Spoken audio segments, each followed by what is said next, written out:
Hey guys, in this video, I'm going to teach you how to hip hinge. All you're going to need is your body weight to start and maybe a weight as you progress.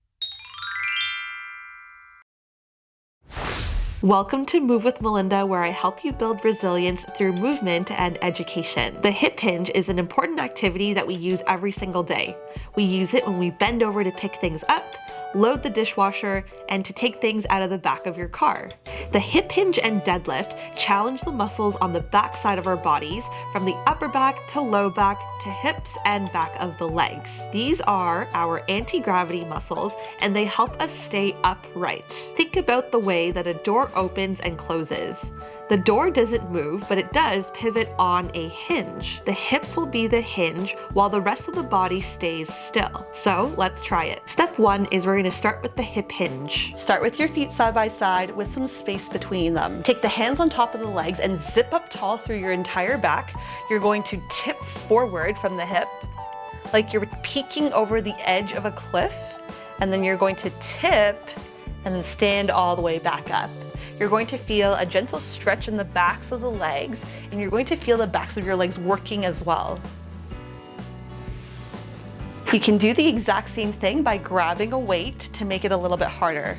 Take the weight right in front of you, and you're going to aim for the spot between the feet.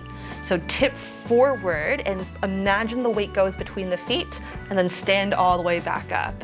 Tip forward, and then stand all the way back up.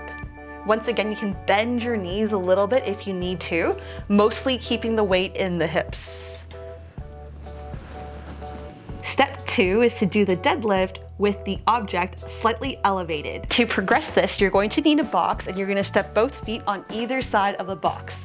Let the weight rest on top of your box, and we're going to reverse the movement. So from the bottom, we're going to stand all the way up, and then we're going to lower back down. Stand up, and then lower down, keeping the chest wide and high. Step three is to do your deadlift from the floor. We're gonna tip from the hips, and then you can bend your knees if you need to, but otherwise, moving mostly from the hips, we're gonna stand up and then lower down. So really spread the floor with your feet to create tension in the lower body.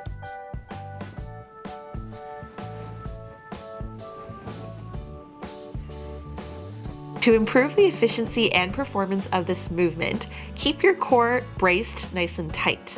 This allows you to share the weight throughout the entire body. Another tip is to focus on pulling the hips forward and through. A lot of times, we mistakenly think about the deadlift like a squat, and so we focus on the up and down instead of the forward and back.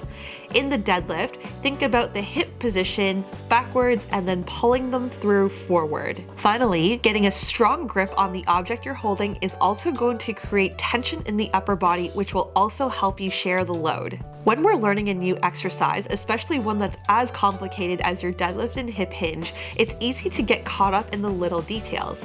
However, when you're first starting, just get the movement first and worry about the little details later. So that was how to hip hinge. Let me know what you thought in the comments below. Thanks for watching, and I'll see you in the next one.